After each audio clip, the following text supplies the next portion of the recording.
ফের প্রকাশ্যে তৃণমূলের গোষ্ঠীদ্বন্দ্ব। পঞ্চায়েত অফিসেই তৃণমূলের প্রধান উপপ্রধানকে ঘিরে বিক্ষোভ। উত্তপ্ত সোনারপুর ব্লকের কালিকাপুর ১ নম্বর গ্রাম পঞ্চায়েত।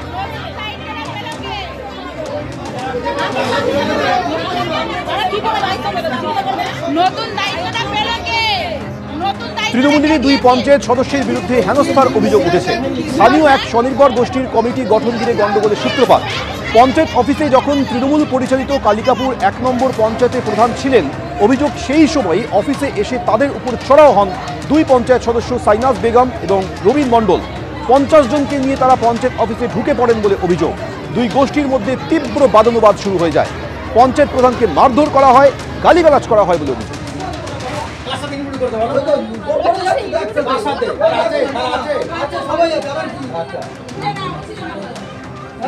সাইনাজ বেগম বলে এক মেম্বার, সে এসে আমাকে বলছে যে মিঠুকে কিভাবে নেওয়া হয়েছে। আমি বললাম আমি এই ব্যাপারটা জানি না, কিভাবে নেওয়া হয়েছে সেটা প্রতিমা ভালো বলতে পারবে, প্রতিমাকে জিজ্ঞাসা করো। তখন বলছে প্রতিমা বলতে পারবে না, তো এটা তোমরাই বলতে পারবে, তোমরাই নিয়েছো, তোমাদের প্ল্যানিং করেই তোমরা নিয়েছো। আমরা বলছি না, ও তো কিছু লোকজন ডাকলো, ডাকার পরে তারা এলো, এসে তো মানে কি করছে ভাবতে পারবেন না। গালাগালি, মিনিমাম ৫০ জন মেয়েদের নিয়ে গেছে, ওদের সাজানো ৫০ জন মেয়েকে নিয়ে গেছে, নিয়ে গিয়ে তাদের বলছে তুমি ওকে ধরে নিয়ে আসো, নিয়ে এসে এখানে পিটিএম পেটাও, চুলের টিকি ধরে নিয়ে আসো, প্রধানকে তুলে এনে পেটাও। আমার পঞ্চায়েতে সিসিটিভি ফুটেজে ঘেরা। আমি এই বিষয়ে কোনো কথা বলবো না এই মুহূর্তে। আমি ঊর্ধ্বতন কর্তৃপক্ষকে জানিয়েছি, আমার নেতৃত্ববর্গ জানে। আমরা নিজেদের মধ্যে আগে দেখি, এই সম্বন্ধে আমি এই মুহূর্তে কোনো রিপোর্ট দেবো না। পঞ্চায়েতের, আপনি তো পঞ্চায়েত সদস্য, তো ওরা যেটা অভিযোগ করছে যে আপনি লোকজন নিয়ে গেছেন, এরকম বিষয়টা একটা অভিযোগ উঠছে, কি বলবেন এটা? কেউ অভিযোগ করতেই পারে, পঞ্চায়েতের বিষয়। আমিও পঞ্চায়েত মেম্বার, আমি আমার কর্তৃপক্ষ যাকে জানিয়েছি, কর্তৃপক্ষের সঙ্গে আলোচনা সাপেক্ষে মেটাবো। একেবারে প্রকাশ্যে চলে এসেছে তৃণমূলের এই গোষ্ঠীদ্বন্দ্ব। পঞ্চায়েত অফিসের মধ্যেই তৃণমূলের প্রধান উপপ্রধানকে ঘিরে বিক্ষোভ শুরু হয়। এই ঘটনাটি উত্তর সোনারপুর ব্লকের কালিকাপুর ১ নম্বর গ্রাম পঞ্চায়েতে। কংগ্রেসের পরিচালিত বোর্ড, সেই বোর্ডের প্রধান এবং উপপ্রধান ঘেরাও হয়ে যাচ্ছে তৃণমূল কংগ্রেসের সদস্যদের দ্বারা। তার মানে একটা কথা খুব স্পষ্ট যে কয়েক মাসের মধ্যেই এই পঞ্চায়েতে অনাস্থা প্রস্তাব আসতে চলেছে। এটা কার্যত দিনের আলোর মতো স্পষ্ট যে এই প্রধান উপপ্রধানের ওপর তৃণমূল কংগ্রেসের যারা নির্বাচিত সদস্য তাদেরই কোনো আস্থা নেই, এবং আস্থা নেই বলেই তারা হয়তো গিয়ে ঘেরাও করেছেন। আর দ্বিতীয় কথা, এই পঞ্চায়েতে তো তৃণমূল হেরেছে, তৃণমূল জেতেনি, জিতেছে তো সিপিআইএম, কিন্তু গায়ের জোরে এরা এসে বোর্ডটাকে দখল করেছে। এই তৃণমূল কংগ্রেস পরিচালিত যে বোর্ড, যা আসলে মানুষের রায়তে প্রতিষ্ঠিত হয়নি, এই তৃণমূলের বোর্ডের বিরুদ্ধে এই তৃণমূলের সদস্যরাই আগামী কয়েক মাসের মধ্যে অনাস্থা প্রস্তাব নিয়ে আসবেন। এটা আর কিছুই নয়, তৃণমূলের দুটো গোষ্ঠীর মধ্যে দ্বন্দ্ব, এবং দ্বন্দ্বের কারণ হলো এখানকার প্রধান এবং উপপ্রধান মিলে যে স্বনির্ভর গোষ্ঠী তৈরি হয়েছে, সেটা তাদের পরিবার, আত্মীয় স্বজন, তাদেরকে সেই সুবিধাটা পাইয়ে দিয়েছে।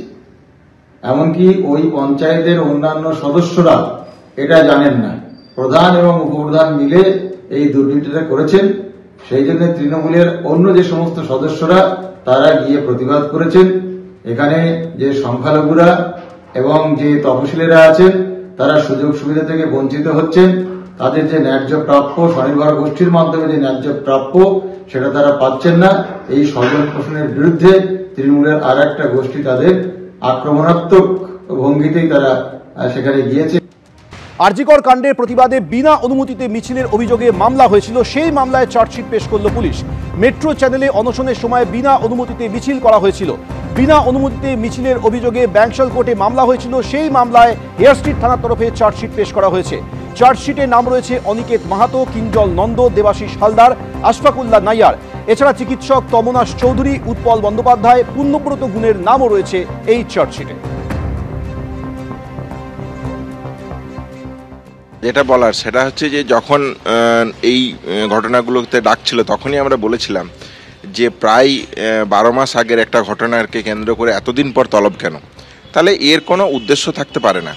এবং সেই কথাই আজকেও প্রতিফলিত হয়েছে। আপনারা যে চার্জশিটগুলো যদি দেখেন তাহলে পুলিশকে যে কেস ফ্রেম করতে তারা চেয়েছিল, তারা চার্জশিটগুলো দেখলেই বোঝা যায় যে অত্যন্ত লুসিড এবং তারা তাদের মতন করে কোনো কেস সাজাতে এই চার্জশিটের মধ্যেও এখনও অবধি উঠতে পারেনি। আইনি সহায়তা আমরা নিচ্ছি। পাশাপাশি যেটা বলার যে পরিষ্কারভাবে এই জায়গাটা আজকেও দিনের আলোর মতন পরিষ্কার এই চার্জশিটগুলো দেখার পর যে একটা রাজনৈতিক উদ্দেশ্য প্রণোদিত জায়গা থেকে এই কাজ করা হচ্ছে, প্রতিহিংসার জায়গা থেকে এই কাজ করা হচ্ছে। তাহলে আমাদের যা দায়িত্ব, West Bengal junior doctors front সহ নাগরিক সমাজের যা দায়িত্ব, যে থ্রেড কালচারের বিরুদ্ধে লড়াই, অবহেয়ার ন্যায় বিচারকে সামনে রেখে লড়াই এবং স্বাস্থ্য দুর্নীতিকে প্রতিহিত করার যে লড়াই, সেই লড়াই আমরা এগিয়ে যাব। একই ঘটনার প্রেক্ষিতে 19খানা চার্জশিট দাখিল করেছে হিয়ার স্ট্রিট এবং বহুবাজার থানা মিলিয়ে।